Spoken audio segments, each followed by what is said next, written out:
Hey everyone, and welcome back to No Earthly Explanation.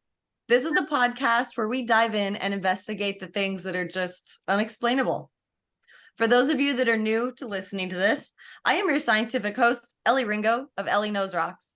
And with me is our investigative host, Dawn Schmidt.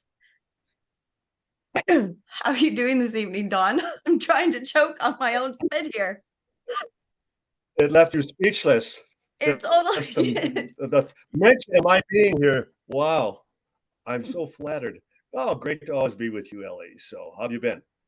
Oh, I've been doing really well. I've actually been selling a ton of my mineral kits, which is awesome. It's hard for me to keep up making them. So I've spent all of this week getting all of my new supplies. So it's just been like one trip to the post office after the next, which has been great. I sing in a choral group, so we've just completed 2 concerts, and then we have another one at the theater this coming Saturday. So between that and a lot of dress rehearsals and then separate rehearsals with the musicians, and so it's that time of year. And That's awesome. I mean, keeps me grounded. I love it. for our listeners, we are filming this really close to the holidays. So, I mean, I didn't know, Dawn, that you still did like a chorale. Do you guys like do the door to door like Christmas carols or that Oh no kind no no no no no no! We have our own theater, and then we perform also at Silica and a couple we performed at the Milwaukee Repertory Theater. We've sang with everyone from the Florentine Opera to Wow. people that sing professionally, even throughout the country. And whenever we have visiting college groups, that we're always invited to sing participate as far as in their performances. And so, no, I love it. It's a love that goes all the way back to my childhood, but starting a church choir, but now able to sing professionally with just some of the best singers around. As I said, it keeps me very well grounded. It keeps my head focused as to That is priorities. amazing. I mean, that is absolutely phenomenal to hear, Don. Well, let's jump into our episode. Today's episode is kind of a different one. We're actually going to get a bunch of questions, I guess, read to us, I'm assuming, by our listeners. And with us today is our producer, Todd Fischer, and he will be on the show letting us know what you guys think of us and the questions that you would like answered. So, how are you doing today, Todd? Hi, guys. Good to be back. Hi, Don. Todd, I haven't seen you in years. So how have you been? Great, Yeah. It's weird to come back and just be able to do the listener questions since in season 2 I was co-hosting quite a bit because we had a former co-host who played hooky a lot, I think. So I was filling in a lot more last season. But we have Ellie now to do this, so I don't have to show up as often, folks. So you'll only be hopefully hearing from me once a season. Oh, well, we love you, Todd. We're glad you're here. Yeah, so this is listener questions. But before we get into that, Yes. let's talk about something else cool that's going on, because this is a good opportunity to dig into it. No pun intended. Oh my But gosh. you guys are doing this Crown International experience Yes. that is going to allow 10 people to go to the actual debris field and be in an archaeological dig of the site. That's like a great experience. Can you talk a little bit about that and what that's going to be like? Well, this is the actual Roswell debris field from 1947. This is where the ranch foreman W.W. Brazel discovered this huge debris field of all this strange material that covered an area of almost a mile long. And then the military would spend 3 full days, 50 to 60 troops, clearing up every last shard, every last piece of wreckage. As they were told, if it doesn't move, bag it. And trucks driving back and forth, transporting the wreckage back to the Roswell Army Airfield in Roswell at that time. But needless to say, they didn't get every piece, because we've had witnesses approach us through the years, and we would hear story after story of how 10, 15, 20, even 30, 40 years after the incident, heavy rain, wind erosion would wash a piece or two up to the surface. And just like that, they get a knock on their door. Good old Uncle Sam was there once again to retrieve it, recover it, claiming that it was national security. Well, good enough for us, because we know, and Ellie would agree, that there's no such thing as completely and scouring a crash site and removing every last remnant of the wreckage. Yep. And so we mapped out a systematic grid. We mapped areas of potential entrapment. We used the theodolite, and we surveyed the entire site after we had multiple first-hand witnesses take us independently to the very same location. No doubt we're at the ground zero of Roswell in 1947. And so in September of 89, we did all that. And then we had a major archaeological dig in 2002, sponsored by the Sci-Fi Channel. Then another one with Sci-Fi and Peacock, which is NBC, in 2006. And then we had another one in 2013.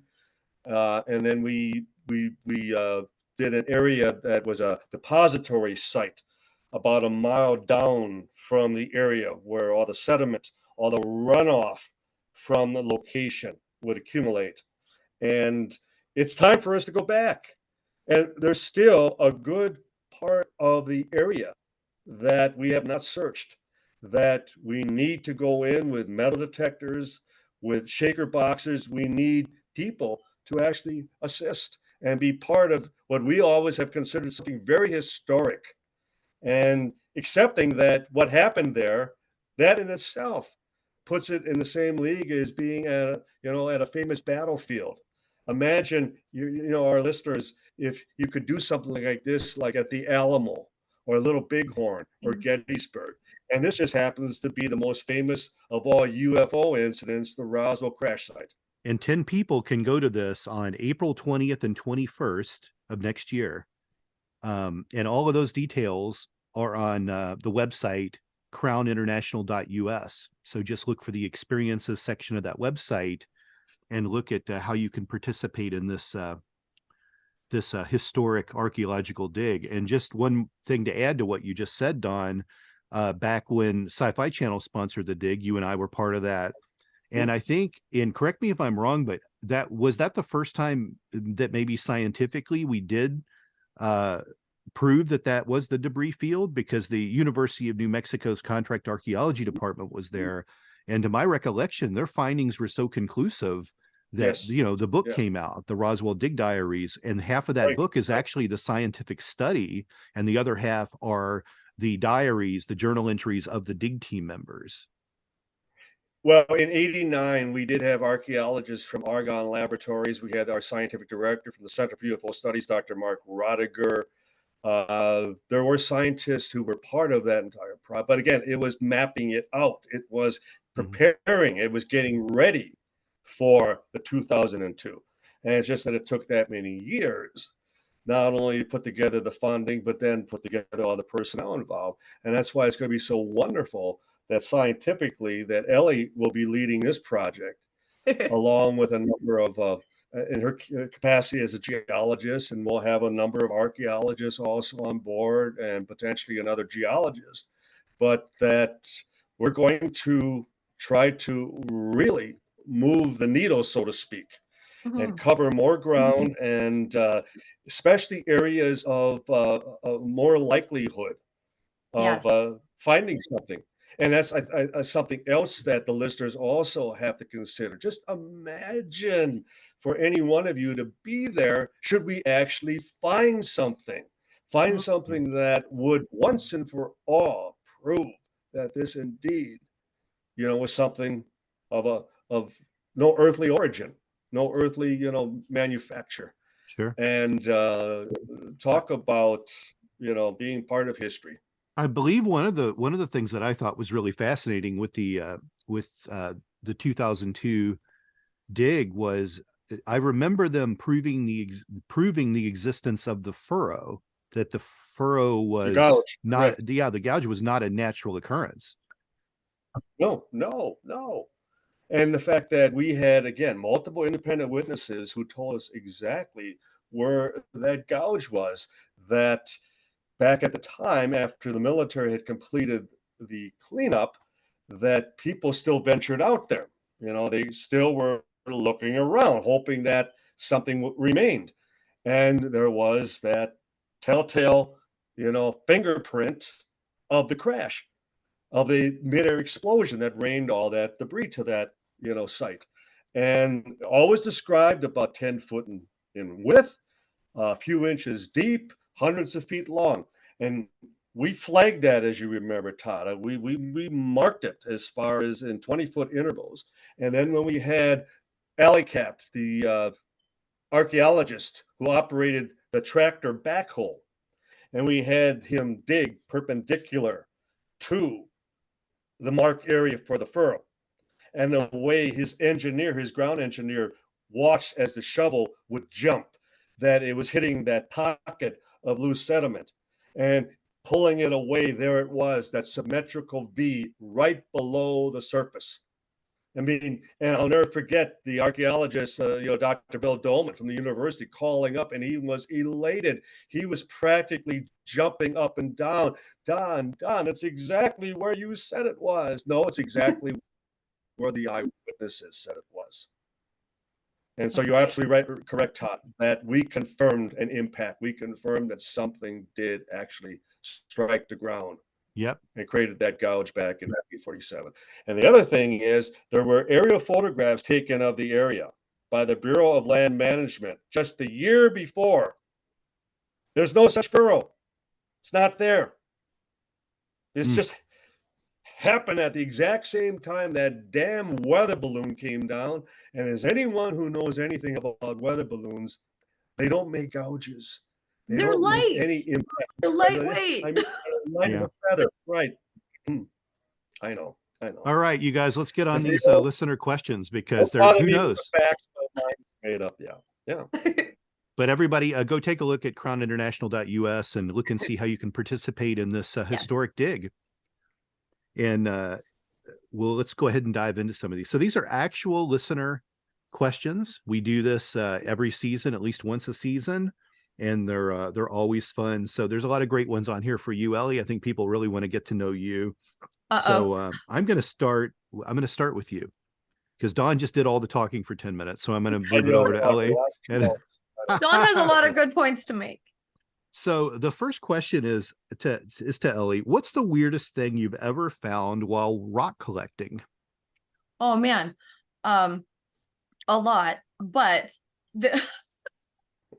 cute. The listeners that are listening to this, we see each other on video, so I can see everybody's reaction faces. So if I laugh and not say anything, that was why. Anyways, so there are a lot of different geologic anomalies that happen just when you're walking around and you find things that shouldn't be there or shouldn't happen. And so one of them for me is actually a complete replica of a prickly pear cactus that was replaced with gypsum and selenite. And for those of you that know what gypsum is, it's an evaporite mineral. It happens in lacustrine areas after a flood has come in. Certain amount of salts and minerals that make up gypsum or elements that make up gypsum and selenite will evaporate out, and sometimes they'll pseudomorph and they'll form around something else. And so I just thought it was cool. It was lumpy. It had a bunch of dirt on it. And I was like, I don't know what this is, but I wanted to put it in my backpack anyways. Well, it was stabbing me. And I was like, this is not cool. I had a real thin backpack on at the time. So I took it out and I was figuring out what was in there. And I got it in the sunlight just right. And you could actually see the shriveled up cactus inside of this pseudomorphed outside. And I was looking at there, I was like, oh my gosh, it's actually a cactus. I was blown away that could happen. And I've never seen one before. People have talked about that they've seen some skeletal remains of cactus be covered with minerals and pseudomorph to more of a petrification. but nothing with like a soft form mineral. So it was really neat that it pseudomorphed around a freaking prickly pear cactus out here in Arizona. That's very cool. Don, the next question's to Yes. you. I do have several. Obviously, there are several here that are Roswell related, so we're going to go ahead and start off with one of those. This listener wants to know, were there witnesses that saw the UFO in the air before it crashed, or was it first discovered by its debris?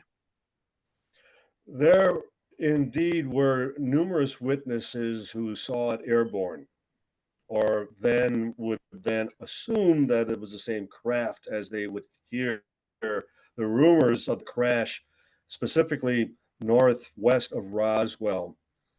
And there was a family, a husband and wife, Mr. and Mrs. Daniel Wilmot, to begin with, who lived in the western portion of Roswell.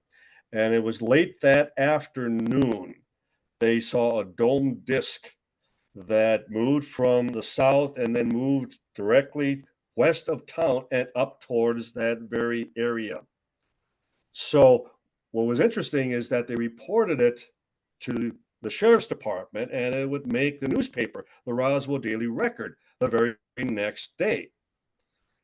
And little did anyone realize that within the next few days, there would be the reports of this crashed, flying saucer northwest of town. And then through the years of our investigation, we would learn, for example, that there were sisters at St. Mary's Hospital who had logged in the very evening in question, seeing what looked like a shooting star, but that it was bright red and it arced downward, and it went across the sky. And again, it came down northwest of Roswell, or at least it appeared to them to have that trajectory. And then there was a military police officer who was on the south end of the tarmac at the Roswell Army Airfield. And he described a similar thing, that he saw something that flashed across the sky and that it was moving in that direction. And so, again, we don't have anyone that actually saw it crash. We don't have anyone who saw it explode, but there were enough sightings in the area and at the time in question that have never been explained to suggest that one of them may have indeed witnessed the very object before it exploded.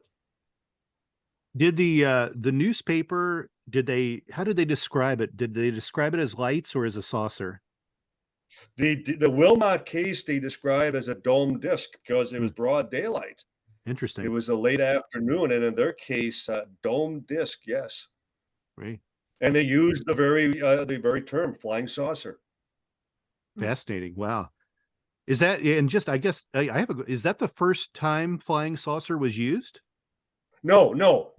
It would have happened just a week before the famous Kenneth Arnold sighting. He was a search rescue pilot, and he was flying over Yakima, Washington, and he had that sighting of those 9 crescent-shaped objects, and he described them to the newspapers that they maneuvered like saucers skipping across the water.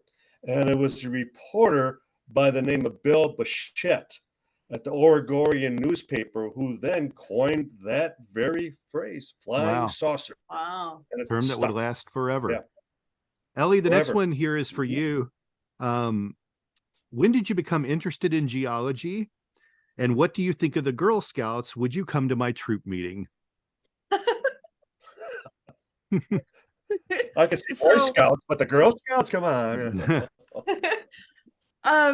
So I first got interested in I was collecting rocks since I was a kid, and I didn't know what geology was when I was 8 years old, collecting agates on the beach with my dad. I just thought it was amazing and fun, and they were pretty. And I still actually have the agate collection that I collected with my dad today, and I have it color categorized in jars and stuff.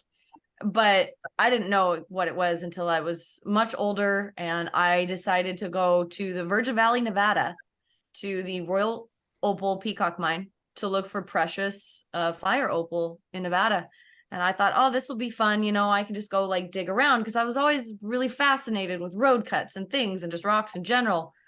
So I went up there and I dug around, and it was pouring down rain and I was covered with mud and clay, but I stayed out there like all day. And I found I don't know, like a $400 piece of opal. I was super excited. And I went home and I literally Googled how to look for rocks for a living. And it came up with geology, because I didn't know what it was. I worked at a bank at the time. It was a horrible job and I wanted out of it. So right then and there, I decided I would go to college and I was going to quit my job and I was going to be a geologist come hell or high water. And so it's exactly what I did. I dove in head first into college. I had a high school diploma. That was it. And I started out my first college semester, 21 credits, and a buttload of not knowing what I was doing, and, graduated in geology. But that's a short version. Wow. And what do you think of the Girl Scouts? I was never a Girl Scout. I was never a brownie. I would go teach them all kinds of stuff about geology if they wanted me to. Everybody loves to learn new things and find things fun to, look at. So I love teaching, especially little girls, that as you get older, you can be your own boss. You can dominate. You can do all kinds of things. Don't let anybody ever put you down. And so if I can teach that to other little girls, that's amazing. I have a lot of younger kids that follow me that are enamored with what I do, because I don't hold things back and I don't put like a limit on it. And, if I want to look all dressed up and pretty and go out and look for rocks, I'm going to do it. If I want to get out there in my sweatpants and a funky t-shirt, I'm going to do that too. And I don't care if people judge me. And I think that other little girls need to know that as well. So if there's any Girl Scout troops out there that want Ellie to show up, you can either find her at Ellie Knows Rocks out there on social media, or you can go to Crown International Management Group and you can book her through that. So that's right. Certainly. Well, I would imagine there would be merit badges for rock hunting and rock collecting and that type of thing. So oh, heck yeah. I'm sure it'd be something that would be, yeah. Oh, maybe they can make a badge after my little crystal logo with multicolors. That would be so cool. Do you think there's out there to the Girl Scouts? Do you think there's a badge for UFO hunting? That's going to be a stretch. No. Don, this next one is kind of these are two different questions, but I'm going to kind of put them together as a two-parter here because they're kind of related. So the next question is, do you believe the UFO that crashed in Roswell was a traditional saucer shape or some other design? Oh, well, because it had essentially exploded, as even the first people who arrived on the scene, based on the pattern in which the debris was scattered, they immediately concluded that it was a mid-air explosion from a considerable height. And as a result, in even their efforts in trying to piece together some of the wreckage, and because so much of it was just no bigger than your fingertip, your nail pinky, that type of thing, where would you even begin? The largest piece we ever had described is about 4 foot in diameter. And as a result, I don't think it would have even been practical to put together that puzzle. But then we have the pod. We have the site that we worked just this last April, 35 miles north of Roswell. And this is the site that the remains of the craft, the egg-shaped pod, the capsule, whether it was an escape pod, a capsule, we can only imagine. It's just that 2 of the bodies and the survivor were recovered there. There were no bodies described at the debris field, which we're going to next year. But that indeed may have been the dome portion of a flying saucer. The idea that the dome would actually be the cockpit, the capsule as described, egg-shaped, and that you had a circular saucer that then enveloped, that surrounded it. And so, again, it would be just rank speculation on my part. The only thing being that there was a series of photographs taken over Phoenix by William Rhodes on July 7th. So at the very same time.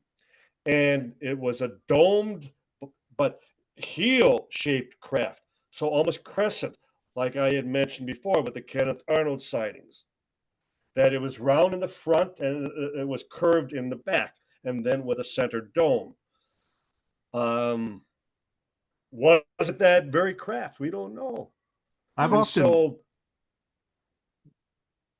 I've often wondered, when the stealth bomber came out, you couldn't photograph the stealth fighters and the stealth bombers from certain angles in the beginning. But what was fascinating about the design of that craft was from the front, it looks like a saucer shape. But from when you see it from the top, it's actually more like an arrowhead design. And I've often heard people talk about if, in fact, the UFO was reverse engineered, that maybe that was the shape that they came up with. Do you think there's any weight to that? Well, that bat wing, that wing-shaped craft would go all the way back not only to the Horton brothers of World War II, the Nazis, the Germans, they were experimenting already with wing-shaped aircraft. And then you have the Northrop Flying Wing, which became one of our earlier bombers. In 1947, it was headquartered at what would become Edwards Air Force Base in California. And at the time, what's interesting that you mentioned that, Todd, there were inquiries from the Pentagon to, at the time, it was Muroc Army Airfield. That's what became Edwards that next January. But the Pentagon inquired as to the whereabouts if Muroc could account for all of their flying wings at the time of Roswell. And the explanation that came back that all had been grounded, they were being converted to jet propulsion. But nonetheless, we have every one of them right here. But interesting that the Pentagon would pose that question at the very time of Roswell. The other thing is the Air Intelligence Research Department also made inquiries as a result of Roswell as to the location of the Horton brothers. They wanted to account for all of the German flying wings also at that time. So is that to suggest that what had crashed outside of Roswell was wing-shaped? That indeed that they had made some determination that it wasn't totally circular, that it was more of a wing. Let me ask you this, and then I'll give you the second part of this listener's question. If the craft did in fact have an explosion in the air, does that maybe say that it was something combustible on the craft, or maybe the craft just maybe imploded on itself or depressurized or something? What's your opinion on that? Because wouldn't you know if there was something that had burned on the debris field? And there were indications of charred and scorched areas. In fact, even at the impact site, even the deputy sheriffs that were sent out from Roswell talked about the whole side of a arroyo that had been scorched. Okay. Now, we have confirmed it was a severe lightning storm at the time in question. The Stallion Network, the records determined that there was a bad storm that came off the southern Capitan Mountains at that very time, that very evening. And so it would cause us to question, was it possibly struck by lightning?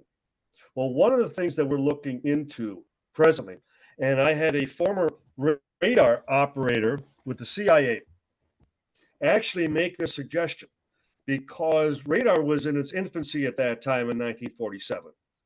And there were no regulations as to the frequencies that were being used. White Sands Proving Ground had the most sophisticated radar in the world at that time. They tracked both incoming and outgoing. Everyone else only tracked incoming. But there were radar systems at White Sands at Roswell, at Cannon Air Force, in Clovis, New Mexico to the northeast. In Albuquerque, there was Kirtland, and then there were substations in Vaughn and also west of Socorro. Where did all of these radar lobes bisect? Where did they all intersect? Where the crash took place, Lincoln County. Wow. And so what this engineer with the CIA was suggesting, that because of the different frequencies and that none of them meshed, that it would have caused so much interference that if you get caught up in that type of it would jam your system, and it potentially could cause you literally to explode. So that's something we're going to be looking into. Yes, yes. Well, I had heard, and maybe this is just folklore, but I had always heard that early radar was so powerful that birds would fall out of the sky when they would fly through it. That is true. That is true. Yes, because again, there were no regulations on the frequency. They just cranked it up, and they were so excited in experimenting as far as with this new technology that they literally were scorching the air around them. And so, and I've talked to pilots who from that era who talked about, you always knew that when your instruments went haywire, you were flying through as far as radar.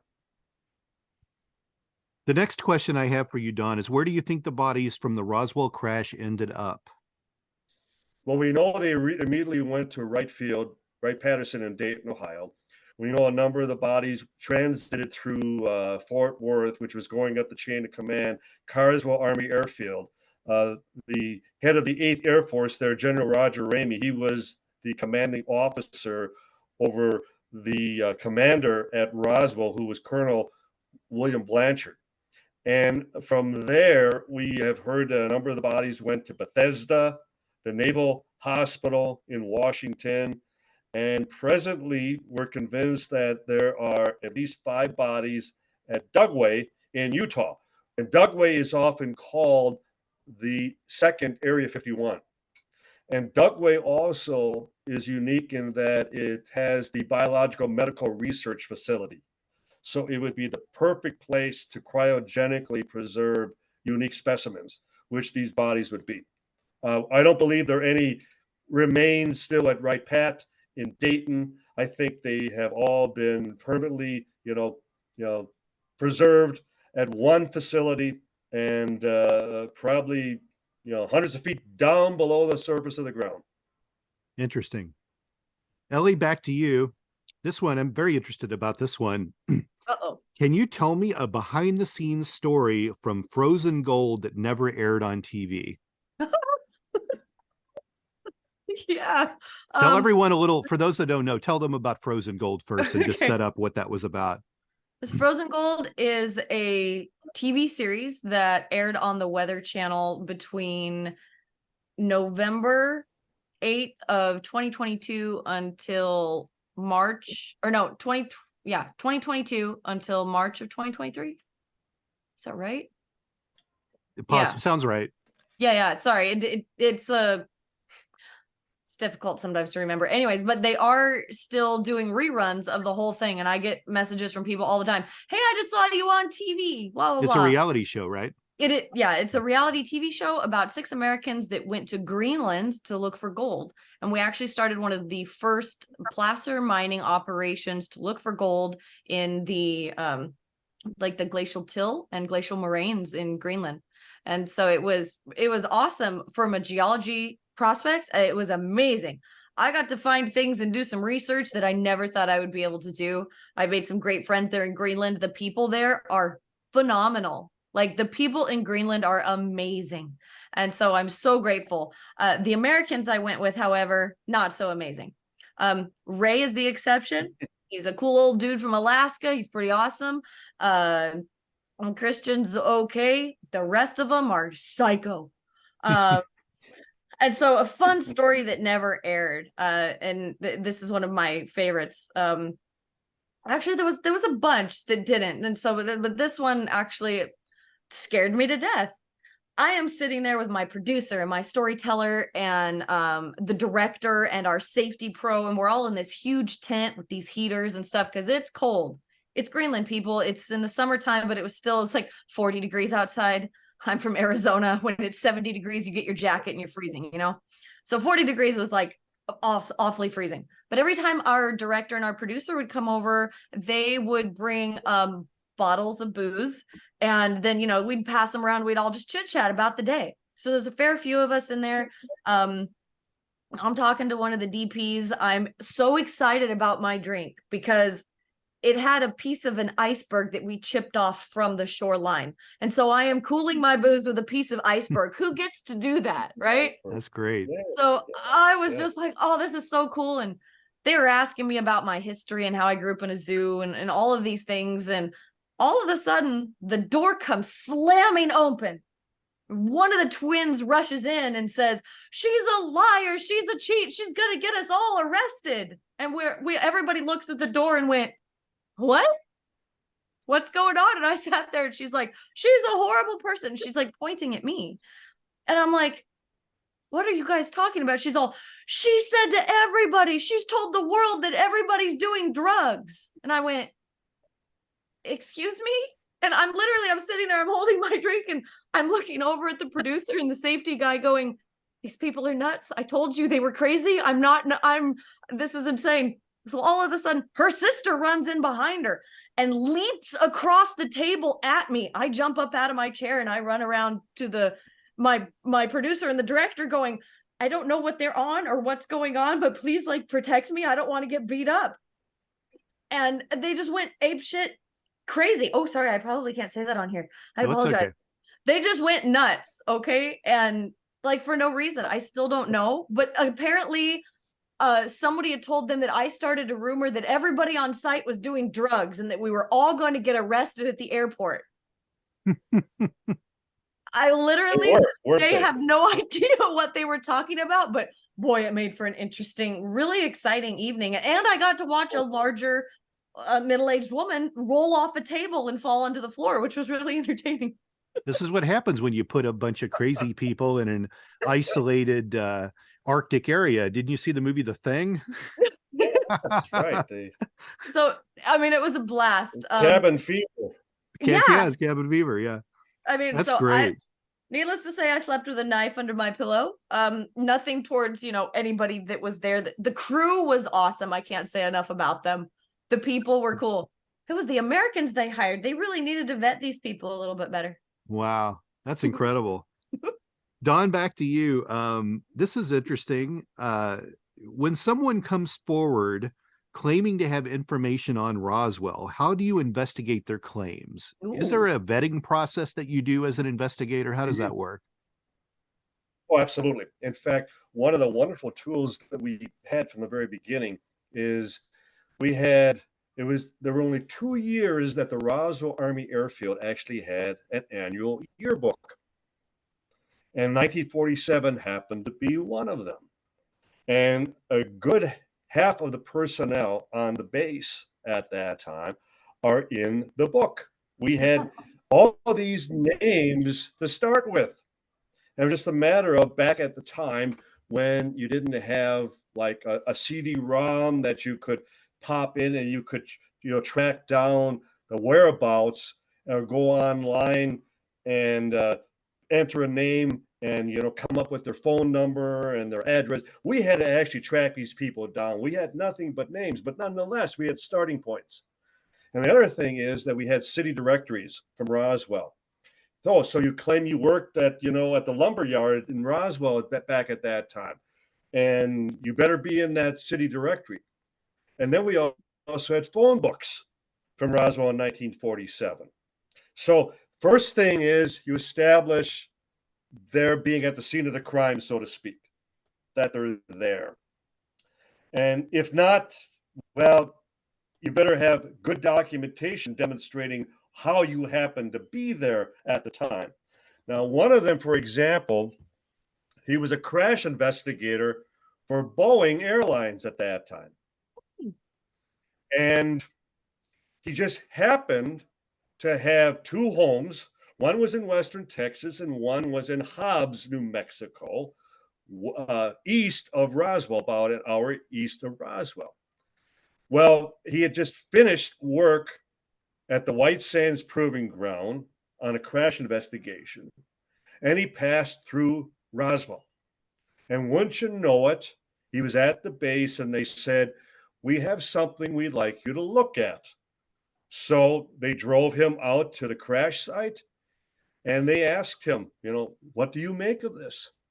I mean, he was a crash investigator at that time, working for Boeing. And it was something that he would confess to his son and daughter before he died. And he swore to God that it did happen. And his bona fides checked out. He was who he claimed he was.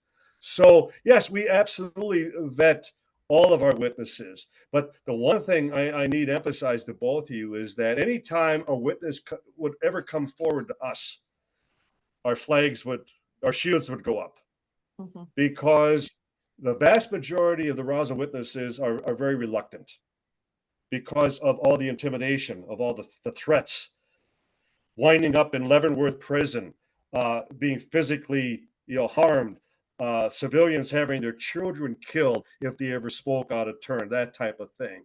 And so, well, if you were legitimately threatened over this situation, why are you now volunteering the story? Why are you talking? Most of the time, it required us to build up their confidence in us before they finally, little by little, would talk. And in some cases, it took years to finally break a witness into telling us what they had witnessed, what they experienced. So it goes both ways. But I think it's a good rule of thumb. Anytime someone waves their hand and say, "Wait, you forgot about me," turn and walk the other way. Chances are they're not legit. Right.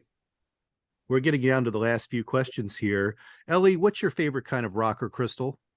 Oh man, I hate this question. It Absolutely hate this question because it changes daily, and that's not my changes fault. daily. Do you have a top three?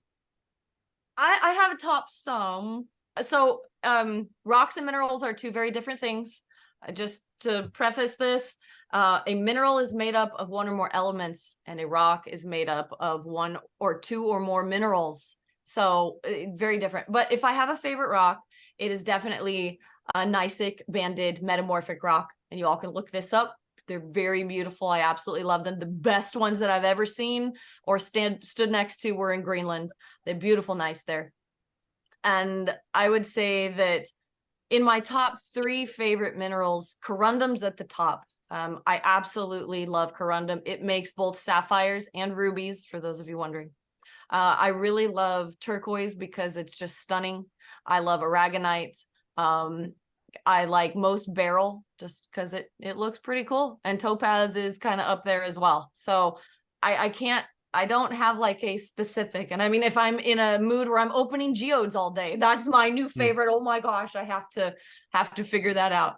It's an all-encompassing love for a lot of minerals, as long as they're pretty and well structured. I mean, if you pick up a yard rock and show it to me, I'm going to throw it right back in the yard. So, those yard rocks need love too. Come on. Oh, they do. They You probably don't pick out the ugly puppy either, huh? Oh, I'm not a puppy person, no, but I'll pick out the ugly cat. Don, what's your favorite rock? Do you have a favorite rock? Kryptonite. Kryptonite. Okay. So Gosh, Ron, I didn't know we could put, fictitious rocks in this question, neither but I did I. guess we could. Because unobtainium is not real, but they made a whole movie about it. They did. That's very important. Very important. In fact, my first engagement, she didn't want to have a diamond, so we shopped and we went rock hunting all over, and she was finding like white pearl opals, and then she was doing something because she was casting her own jewelry, and so she was even doing things with turquoise. So I have a lot of experience. In fact, I have a clock that has turquoise as far as all the numbers that was given to me by a judge in New Mexico. And so it's something that hangs in my studio. Very cool. I think for me, I'm a fan of dark tourism and dark collecting and things like this. And I think I would want to possess a piece of highly radioactive trinitite from the Trinity explosion and have that Oh, on I display in also my have. house. That would be okay. nice. I just bought Oh, some the other day. Did you? Yeah, so Don't someone sleep was next to selling it. it on Facebook yard sales, and I was like, "Wait, what?" And I went checked it out. It was really small, but it was legit because my stepson absolutely loves anything to do with wartime history. And so I was like, I'm going to buy this for him. And then I told him, I said, I'm going to go to that site someday and I'm going to do collecting of my own. You just watch. So he thought it was cool, but I'm like, yes, I need a bigger piece. Interesting you mentioned, Ellie, interesting you do mention that because Trinity site is only open to the public Twice a year. twice a year, and one is in April and October. So Yeah. maybe we could tie it in. I don't think they let you collect anything there, though. No, they don't. They No, don't. they're really But they do specific. have. But most Yeah. of that trinitite was chipped out and used at local banks. And they turned it into keychains, which were incredibly radioactive keychains. There's actually a depository for trinitite at the, at least at the old Los Alamos Museum up there. I think they moved locations. I'm not sure if it's still there. But do you remember the depository for trinitite that was there, Don? Yes, I do. Yes, Yeah. I do. They would ask you, to me, they talked about how many of these keychains were given out by the banks for I know, people opening new accounts. I know. Well, Yeah. the craziest thing that we hear from people living in Roswell is that the very next morning, the morning after the actual detonation in July 45, and then all these people went out and to see this gray ash, and they're just casually just brushing it off with their bare hands and blowing it off their windshields, and they had no idea what it was. But Wow, they really should have let that be announced a little bit better than, hey, something's gonna happen. We're not gonna tell you what it is. It wasn't until 1988 that the federal government finally acknowledged that the people through New Mexico were most likely exposed to a high level of very dirty radioactive material. So it took them 45 years. 43, yeah. This last question I have, I wasn't sure if I was going to include, but the more I thought about it, I really wanted to kind of hear your responses. I'm going to start with the Don. Don, do you think we need to go to Mars? I've always been very curious about Mars in the sense that I think it has enough scientific geology and enough scientific speculation to suggest that there may have been life on the planet at one time. And I'm not so sure that they have not discovered at least microscopic life on Mars, and would they even tell us? And so I was a big fan of the Apollo program. As you know, Todd, Dr. Edgar Mitchell wrote the foreword to one of my books. Neil Armstrong worked with Dr. Jalen Hynek, my scientific director. I've watched all the space launches. I mean, I was like so many people captivated by the landing on the moon. And so, no, I feel it's one of the things that we've lost in this country. We've lost that pioneer spirit, that looking beyond the next hill. Right. Traveling out, and the fact that we haven't been to the moon in 50 years. Just imagine that. Just imagine if the space program would have continued unabated through all these last 5 decades, where we might be right now. Right. We most likely would have colonized Mars by now. So no. I'm not one of those. No. The money is much better spent right here. Well, the money is wasted like never before. And this would be something that could be very productive and unite us again, especially that sense of accomplishment. Ellie, same question to you, but with a little addition. I think, first of all, do you think we should go to Mars? And two, from a geologist perspective, what would you be looking for if you were there? And how different is that planet going to be from ours? Well, from the geologic evidence that that has been, I guess, brought back and been attained, there's not a lot of differentiation. Yeah, they've said that there was at one point water, that there was probably at one point waterfalls or maybe lakes or stuff like that. But the temperature variance on Mars is huge. What is it? I don't know if it's their north or south pole of Mars or something, but there's something like it gets down to negative 110 or 100 some odd degrees. It's like, that's not sustainable for life, for starters. And so essentially you're talking about like freeze drying the planet because it would get so cold. And so as far as geologic evidence for things to grow, yeah, the soil, because of the amounts of water that used to be there, degradation of things that could have been there, although I doubt there was a lot. Just from what they brought back, there's not a lot of carbon evidence that there was, like, trees or life or forests or things that it would produce, like if you were talking about like a swamp or a regular lake, that there's not like a lot of geologic evidence in order for us to go there and like produce life. I mean, just honestly, from the temperature variance alone, people can live, sure, in 120 degrees. I know, I'm proof, but you stay indoors. But as far as it getting like down to like the negatives, yeah, they've gone to Antarctica and they've experienced what, negative 120 degrees inside of a bubble for a very, very limited amount of time. You can't expect people to go there and then endure that sort of a thing for long term. And then producing life outside of that, as far as organic matter, you're not going to get things to grow in extreme cold or extreme heat. I know I lost half my plants this year in 120 degree weather. So like I think that we need to outstretch. I think that we need to be looking for life in different places. Are we to that point? I don't think so at all. I think that outside of our galaxy, or maybe a couple galaxies away from us, sure, if we had the technology to go and probe into that, like an interstellar sort of a situation, it might be great. But it's not something that we're even remotely close to. And if we are, I don't know about it. And I love that kind of a thing. And so I try to kind of be involved. I mean, talking about like mining in space, there are more minerals like gold, platinum, and silver on giant asteroids out in space than there is on Earth. And we're depleting ours quicker than we can even produce it. So like that sort of a situation, we're closer to mining asteroids than we are like trying to get life on another planet. But I think that they need to keep developing scientific methods and theories in order for us to be able to go into space and find new things. Because with the way that our planet is, we're on the way to the dumpster, and everybody's guilty of it, and we all know it. But there's too many people here to keep sustaining life if we're growing as exponentially as we are. Let me ask you this, Ellie.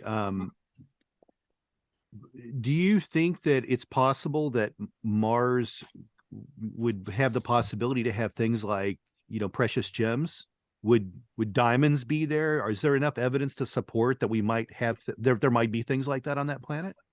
To be honest, I don't know if there's evidence to support if there's diamonds. How would you know from the surface? Because all the work that they do there is surface work, right? Like you really wouldn't be able to get access that deep. But is there a way with the satellites they put around that? Would you be able to know?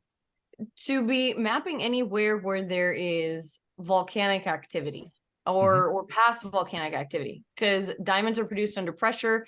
Kimberlite tubes are our biggest source of diamonds across the world, and those can be buried even. And it just means a tremendous amount of pressure, a tremendous amount of heat. And if there's that sort of an evidence, then yeah, there could be. But I mean, like in the geologic stance, diamonds are pretty much worthless. They're a propaganda, been made huge and hyped by media. Things that are more useful are things that are used, I would say, in sandpaper. Things like corundum and garnet and silica carbide and things like that. Those would be something that would be much more useful. And the only way to really determine if you have those, and again, based on that high, huge temperature difference, freezing temperatures and extreme heat deteriorate minerals quicker than water does. And so Wow. you would need to drill into the ground in order to see. I mean, minerals and rocks can withstand water on them as long as they don't have abrasion of other rocks around them for a really long time. But man, you put a rock in a freezer, depending on what type it is, for extreme freezing, it's going to crack and turn to dust. You put it out in the heat, the same exact thing is going to happen. Plus, you're going to change its chemical composition based on the radiation that rock can absorb. So there's so many variables that you have to think about. It would have to be drilling through whatever their estimated crust would be to get minerals that were untouched by both the heat and the cold. And there is a certain like thermocline within our crust where those minerals stay preserved, because it's always going to remain the same temperature no matter what it is, freezing or warm outside. Well, listeners, you heard it here first. Ellie has said that diamonds are a propaganda tool perpetuated by the media. So effectively, she's lost all her endorsements with jewelry companies at this point. So I like other stones. Diamonds just suck, man. Let me ask you this. Is a diamond brought back from Mars going to be worth more than a diamond mined in Earth? Is it just going to be a Mars gemstone? It's going to be like, oh, I've got a Mars gemstone for my fiance. The propaganda spin is going to be Mars jewelry is going to be worth more than Martian jewelry will be worth more than our Earthling jewelry. Okay, so the rarest diamond, which is also would be the rarest stone in the world, is a red diamond. How many of you have seen those? There are very, very few in existence, but they do exist. But they're in somebody's vault because no one's willing to give them up. If you had red diamonds coming from Mars, I mean, then it would deplete how much they would be worth here, yada, yada. But no, if you had a gemstone that came from Mars, yes, no, it'd be priceless, because think about what happened to get it here and to go find it. That's a completely different story. But no, diamonds here on Earth. I've got a piece of asphalt from Route 66. I'm going to put it on eBay after the show. Hey, there you go. I want to see how much that goes for. Well, anyways, you guys, I don't have any more questions. So, okay. Yeah. Well, awesome. Then that is it for our episode, everybody. I hope that you appreciated this. I guess it would be a special episode for our listener questions with Todd. And if you guys could please rate, review this episode, it really helps us out because it helps other people that are like-minded find us. And if you want to know what we're up to in the future or what we're going to have on future episodes, you can check us out on Facebook and Instagram at No Earthly Explanation. And if you'd like to find me, you can find me at Ellie Knows Rocks or at Ellie Ringo. And if you would like to find Don, he's on Facebook and you can find him at Donald Raymond Schmidt. And if you would like to send us any kind of comments or more viewer questions or even, suggestions for other episodes that you would like us to dive into, you can email us at noearthlyexplanation@gmail.com. But that's all I have for you guys. And we so appreciate you guys tuning in and listening to our episodes. So thank you. Ellie, always great to be with you. We had fun tonight, and I'm sure we're going to have a lot more fun as the programs progress and as we gear up to the next archaeological project down in New Mexico next year. So, yes. Yes. I hope it's just as fun as the one that we had this year. I had a blast. And so people are going to have I'll guarantee it. I'll guarantee it. I'll guarantee. Don, it was awesome talking with you. I love hearing your stories. Every time I talk to you, I hear something new, which is fabulous. Well, a lot more from where they came from. So, well, I'll see you later, Don. And thank you, everybody.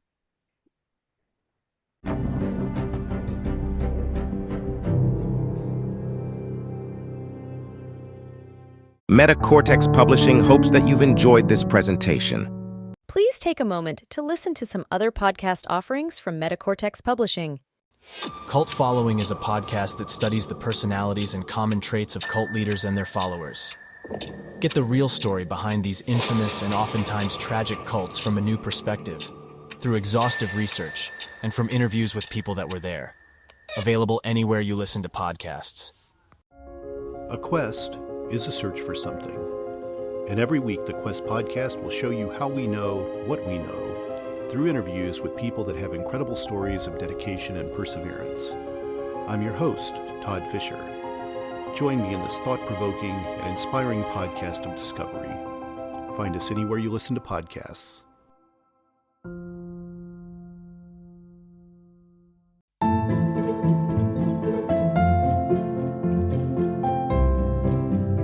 I'm Father Daniel Duplantis, a Catholic priest, martial artist, and host of the Karate Priest podcast. Have you ever wondered what the church teaches about different topics? Are you a martial arts enthusiast or just someone who wants to learn more about martial arts? I'd like to invite you to join me and many guests on my podcast as we cover topics of faith, everyday living, and martial arts on the Karate Priest podcast.